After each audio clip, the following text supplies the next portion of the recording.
Hello, Lynchburg City students. I'm Tristan Brown, and I am here today again to help you with prepping for the math portions of the SAT. Today, we have a problem for the Passport to Advanced Mathematics section. I will tell you before I even get into the rest of this problem, this is, out of everything I've done for these videos, this is my absolute favorite problem, which probably makes me sound like a complete nerd. But this problem, I know it's coded red, it's hard difficulty. So this is supposed to be one of the hard problems on the SAT. However, I think going through this problem once or twice, and then I've got a really nice trick at the end to help solve problems like this. If this is something you struggle with, I know there's a lot of students that do struggle with this type of problem. So if you do, that's all right. We're gonna get through this problem in this video, and of course, it is a video. It's on the internet. You have access to it for as long as you want and as long as you need. So make sure that if you do struggle with this the first time going through this problem, don't hesitate to watch it back time and time again until you have complete mastery over this problem. With that being said, let's get into the problem. It says if, and I'm going to go ahead and rewrite this out so it looks more proper. We have 4, there it goes, x squared, 4x squared over 2x minus 1 equals 1 over 2x minus 1 plus a. What is a? Let me go ahead and scoot my screen so you can actually see that all. So for this problem, this is similar to solving for the variable, except in this case we have 2. X is going to be a stagnant variable. We're just going to keep it in the expression. We're not solving for x. We're solving for a. And somehow we're going to condense it down to one of these expressions, either 2x plus 1, 2x minus 1, 4x squared, or 4x squared minus 1. So there's a couple different ways to do this problem. I'm going to show you my personal favorite way to do this problem. And I would like to think the simplest way, but that's for you to decide. At the very end of this video, I'm going to show you a tip that's going to do this problem a completely different way, but might make it easier on some of you. So if you find the way I'm about to do it hard, just stick around to the end of the video and we'll see a possibly better method for you. So in any case that we're solving for a variable, we want to isolate it, get it by itself. Since these two are just added together, we can subtract this term over to this side, and we're left with 4x squared over 2x minus 1. And then we subtract this one over, so we have minus 1 over 2x minus 1 and equals a. Since we subtracted this over, it came over here, and subtracting something from itself gives you 0, which is why we're just left with a.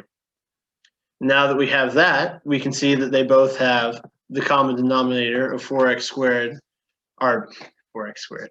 Both have the common denominator, not the same numerator. Common denominator of 2x minus 1, which means we can combine them. So we get 4x squared minus 1 over 2x minus 1 equals a. This one, more so than any of the other problems, has a lot of work. So don't feel bad if it looks confusing or if you need to watch this a couple times. It is a lot of work on this problem. So I'm going to come over here. Now, at this point, it looks like, oh, that's the right answer. However, if we come back over to our solutions, obviously, that doesn't look like any of them. We do have 4x squared minus 1 up here, but we do have a denominator, and none of these have a denominator. So we know we got to do something else. And this takes an extra step. If we look at our numerator, we have 4x squared, and we have negative 1. So to go any further in this problem, we do have to recognize that this 4x squared minus 1 is the difference of squares. If you don't know what that means, let me write it out and it'll make more sense. So from there, we can get 2x plus 1. Wow, that's not what I was expecting there. It turned my 1 into a rhombus, a really not great rhombus. Yeah, you learn something new every day, or see something new every day anyway. Was not expecting that. That's all right, we get through it. 2x minus 1, and the denominator stays the same. We haven't done anything to that, and it's 2x minus 1.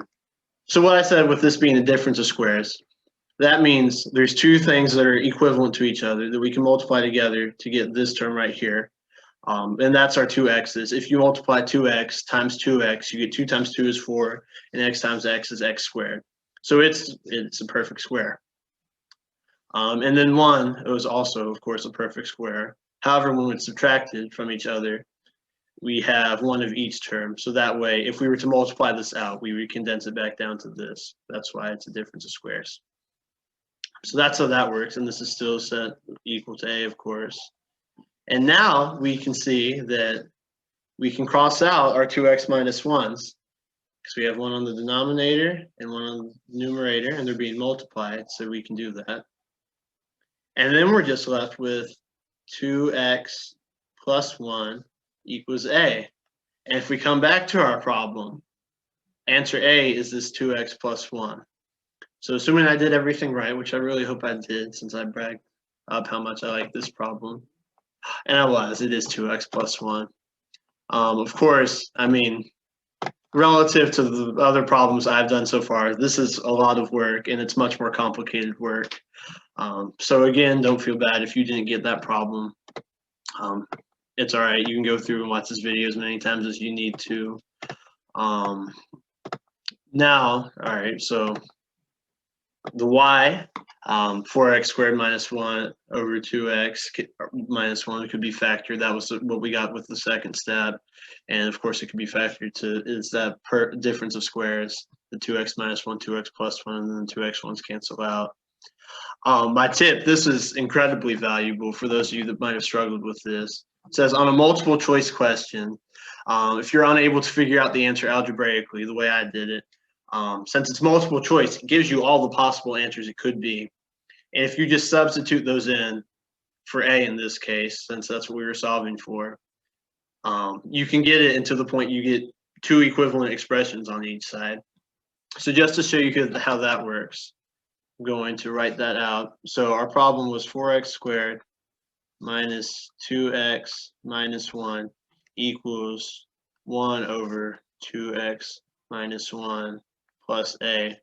Now, of course, if we didn't know what the correct answer was, we would substitute through all of them. Actually, in this case, the first multiple choice answer was the 2x plus 1. So hopefully you wouldn't have been doing this too long.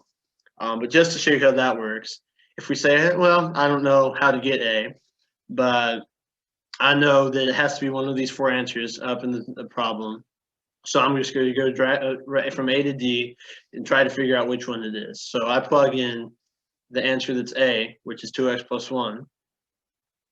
So we write our problem out. We get 4x squared over 2x minus 1 equals 1 over 2x minus 1 plus, and now we're adding, I'm going to put this in parentheses just to show there was a direct substitution, plus 1. Now, again, the other way was the technically correct way to do it if you didn't have any multiple choice answers, which you might not on a problem like this. There are problems, especially on the non-calculator section, that you have just had to work this out without any possible guess at what the answer was. But we do get this problem free of that burden, and we can do this. So now we have this, and we see that we have one term on this side. So we want to get to one term on this side. So I don't know if you guys remember. I hope you do. But to get we want to get the same denominator on both of these so we can combine them. So we can multiply any term by 1. Of course, 1. And it doesn't change the expression because the identity property. However, 1 is equal to 2x minus 1 over 2x minus 1. Anything divided by itself is 1. So you can do that. So if we multiply this term, 2x plus 1, by 2x minus 1 over 2x minus 1, We come down, hit the right button on my computer, and don't go too far down. We get 4x squared. I'm just dropping right down, bringing this left half of the equation just as it is, equals 1 over 2x minus 1 plus, and now I'm going to multiply these two together. So we get, and if we remember from above, this was that difference of squares. So you would, if you didn't know that before, or if this was the first way you're doing it, you would probably have to multiply these out. But since we already did the work for this above, I already know this equals 4x squared minus 1. And then, well, if you want to write this out as a fraction to make it easier, 1 times 2x minus 1 is just 2x minus 1. And now we have common denominators on this right side of the expression, so we can combine those. We get 1, but you can't add 1 to 4x squared. However, you can add 1 to negative 1, which is 0, and then we just have this 4x squared term. So if we drop down one more level, we get 4x squared over 2x minus 1 equals 4x squared over 2x minus 1. And you see that they're equivalent, so we would have known from that that the 2x plus 1 is the correct answer. So again, either of those ways can get you to the right answer, as I've shown. Whichever way works for you better, I, of course, recommend to you. One hesitation I would say in that is that, like I said before, not all of these problems are going to be multiple choice where you can do this. So I would put a focus on the first method that I use, but of course both work if you're in need of the answer and just blank while you're taking it.